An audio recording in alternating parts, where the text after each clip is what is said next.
kamu bahwa di zaman modern seperti saat ini kebutuhan energi listrik sangat tinggi? Sebagian besar peralatan elektronik yang kita gunakan menggunakan arus listrik searah atau arus DC.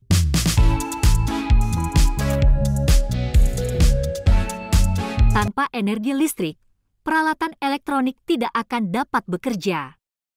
Sehingga setiap aktivitas kita yang menggunakan perangkat elektronik akan sangat terganggu.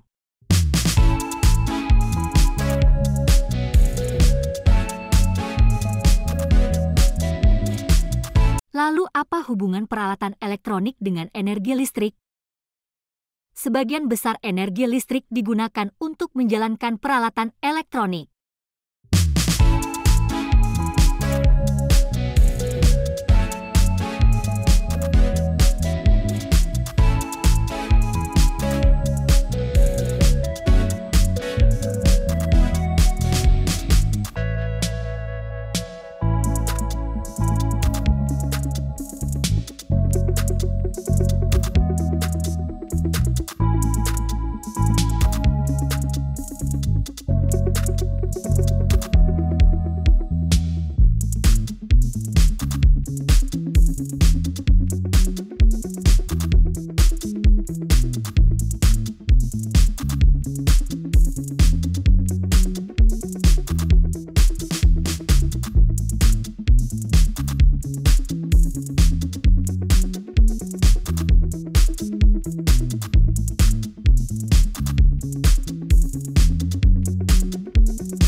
Alasan utama menggunakan arus listrik DC adalah energi listrik yang digunakan dapat disimpan dalam media yang relatif kecil berupa baterai atau aki dan mudah diisi ulang.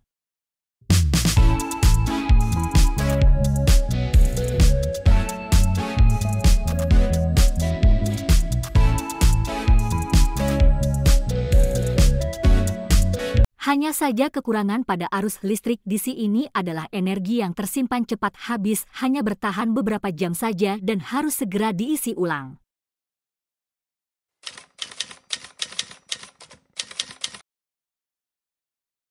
Arus listrik yang hanya mengalir ke satu arah disebut arus searah atau direct current, disingkat dengan DC. Jadi, rangkaian arus searah berhubungan dengan muatan listrik yang bergerak dalam penghantar yang disebabkan adanya beda potensial. Besarnya kuat arus bergantung pada jumlah muatan yang mengalir melalui suatu penghantar tiap satuan waktu. Dituliskan dalam persamaan I sama dengan Q per T. Q sama dengan N kali E, sehingga I juga sama dengan N kali E per T. Dengan I adalah kuat arus listrik satuannya ampere, Q muatan listrik dalam kolom, T waktu satuannya sekon, N merupakan jumlah elektron, dan E muatan elektron yaitu 1,6 kali 10 pangkat min 19 kolom. Dan berikut ini adalah catatan tentang arus listrik dan kuat arus listrik. Selain menggunakan rumus, kuat arus dan tegangan listrik juga dapat kita tentukan dengan alat ukur listrik. Ampermeter untuk mengukur kuat arus listrik, semua komponennya disusun secara seri. Sedangkan voltmeter mengukur tegangan listrik yang disusun secara paralel. Nah, teman-teman, pada kedua alat tersebut terdapat angka-angka yang menunjukkan skala maksimum, nilai skala yang ditunjuk, dan batas ukur. Untuk mengetahui hasil pengukurannya, kita bisa menghitungnya dengan membagi skala yang ditunjuk dengan skala maksimum, kemudian dikalikan dengan batas ukur. Bisa dipahami ya? Selanjutnya, kita akan membahas hukum Ohm. George Simon Ohm menyatakan bahwa kuat arus yang mengalir pada suatu penghantar sebanding dengan beda potensial pada ujung-ujung penghantar dan berbanding terbalik dengan hambatan penghantar. Pernyataan ini dikenal dengan hukum Ohm. Hukum Ohm dituliskan dalam persamaan I sama dengan V per R. Dengan I kuat arus listrik satuannya ampere, V beda potensial dalam satuan volt, dan R hambatan dalam ohm. Grafik hubungan antara kuat arus listrik dan beda potensial pada suatu penghantar ditunjukkan oleh gambar berikut ini. Berdasarkan grafik, dapat disimpulkan bahwa semakin besar beda potensial, maka kuat arus akan semakin besar. Berarti, semakin besar kuat arus, maka hambatan semakin kecil dan sebaliknya. Selanjutnya, hambatan pada kawat. Kawat penghantar yang digunakan pada rangkaian listrik pasti memiliki hambatan meskipun nilainya kecil. Hambatan suatu kawat penghantar dipengaruhi oleh panjang kawat, hambat jenis kawat, dan luas penampang. Secara matematis ditulis dalam persamaan R sama dengan Rho L per A. R adalah hambatan kawat penghantar satuannya ohm, Rho hambat jenis kawat penghantar dalam ohm meter, L panjang kawat penghantar dalam meter, dan A luas penampang kawat penghantar dalam satuan meter kuadrat. Jika permukaan kawat penghantar berbentuk lingkaran, maka luas permukaan kawat tersebut dihitung menggunakan luas lingkaran, yaitu 1/4 πd kuadrat sama dengan πr kuadrat. Jika ada dua kawat berbeda, maka diperoleh nilai hambatan pada kawat tersebut dengan persamaan R1 per R2 sama dengan Rho1 per Rho2 kali L1 per L2 kali A2 per A1 sama dengan Rho1 per Rho2 kali L1 per L2 kali D2 per D1 dikuadratkan sama dengan Rho1 per Rho2 kali L1 per L2 kali R2 per R1 dikuadratkan. Jika hambatan kawat dipengaruhi suhu, maka nilai hambatan ditentukan dengan rumus RT sama dengan R0 kali 1 tambah alfa kali delta T sama dengan R0 kali 1 tambah alfa kali T2 kurang T1. RT hambatan akhir kawat, R0 hambatan awal kawat, hambatan satuannya ohm. Alfa merupakan koefisien suhu dalam per derajat Celcius, delta T perubahan suhu, T1 suhu awal, T2 suhu akhir, suhu satuannya derajat Celcius. Bisa dimengerti ya teman-teman? Pembahasan berikutnya, hukum Kirchhoff. Hukum Kirchhoff dikemukakan oleh Gustav Robert Kirchhoff, terdiri dari hukum 1 dan 2 Kirchhoff.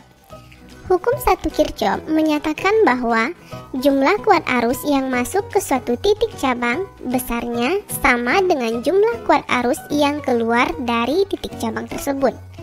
Dituliskan dalam persamaan sigma I masuk sama dengan sigma I keluar. Sedangkan hukum 2 Kirchhoff berbunyi, di dalam sebuah rangkaian tertutup, jumlah aljabar gaya gerak listrik atau GGL dengan penurunan tegangan sama dengan 0. Sigma E tambah sigma I kali R sama dengan 0. Dengan E adalah GGL sumber tegangan satuannya volt, I kuat arus listrik dalam ampere, dan R hambatan listrik dalam satuan ohm. Pembahasan kita berikutnya tentang rangkaian listrik sederhana. Ada dua cara penyusunan hambatan pada rangkaian listrik, yaitu secara seri dan paralel.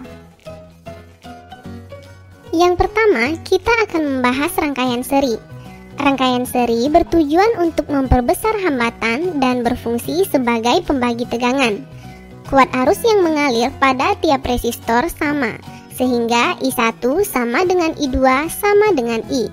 Sedangkan beda potensial berbeda pada tiap resistor. V1 sama dengan I kali R1 dan V2 sama dengan I kali R2, di mana besarnya jumlah beda potensial semua resistor sama dengan beda potensial sumber. Hambatan pengganti seri sama dengan jumlah semua hambatan pada rangkaian. R total sama dengan R1 tambah R2 dan seterusnya. Yang kedua, rangkaian paralel. Rangkaian paralel bertujuan untuk memperkecil hambatan dan berfungsi sebagai pembagi arus. Kuat arus yang mengalir berbeda pada setiap resistor.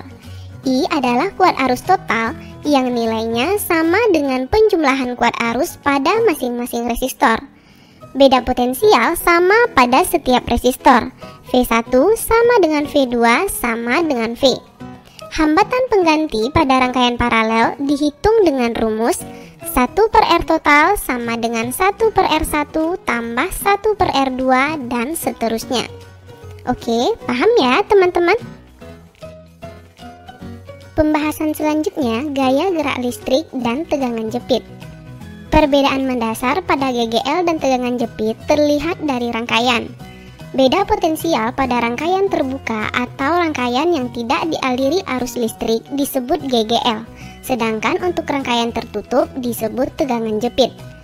GGL dituliskan dalam persamaan E sama dengan V tambah I kali R sama dengan I kali R kapital tambah I kali R, atau E sama dengan I kali R kapital tambah R. E adalah GGL satuannya volt, V tegangan jepit juga dalam volt, I kuat arus listrik dalam ampere, R hambatan dalam, dan R kapital hambatan resistor. Hambatan satuannya ohm. GGL dalam rangkaian listrik dapat disusun seri maupun paralel. Yuk kita bahas satu persatu. Yang pertama, susunan seri GGL. Jumlah GGL total sama dengan penjumlahan tiap-tiap GGL. Begitu juga hambatan dalam total dapat kita hitung dengan menjumlahkan hambatan dalam pada masing-masing GGL. Jika GGL dan hambatan dalam setiap GGL nilainya sama, maka ES sama dengan N kali E dan RS sama dengan N kali R. N jumlah GGL atau jumlah hambatan dalam yang identik. ES adalah GGL pengganti seri satuannya volt dan RS adalah hambatan dalam pengganti seri dalam ohm. Yang kedua, GGL susunan paralel. Besarnya GGL pada susunan paralel adalah sama. E1 sama dengan E2 sama dengan E3 sama dengan E. Hambatan dalam total paralel ditentukan dengan 1/Rp sama dengan 1/R1 tambah 1/R2 tambah 1/R3. Karena GGL dan hambatan dalam setiap GGL nilainya sama, maka EP sama dengan E. Dan hambatan dalam dihitung dengan rumus Rp sama dengan R per N. N jumlah GGL atau jumlah hambatan dalam yang identik. EP adalah GGL pengganti paralel satuannya volt dan Rp adalah hambatan dalam pengganti paralel dalam ohm. Beda potensial pada rangkaian tertutup disebut tegangan jepit. Besarnya arus pada rangkaian yang GGL-nya disusun seperti gambar dapat dihitung menggunakan rumus I sama dengan E per R total sama dengan E per R kapital tambah R.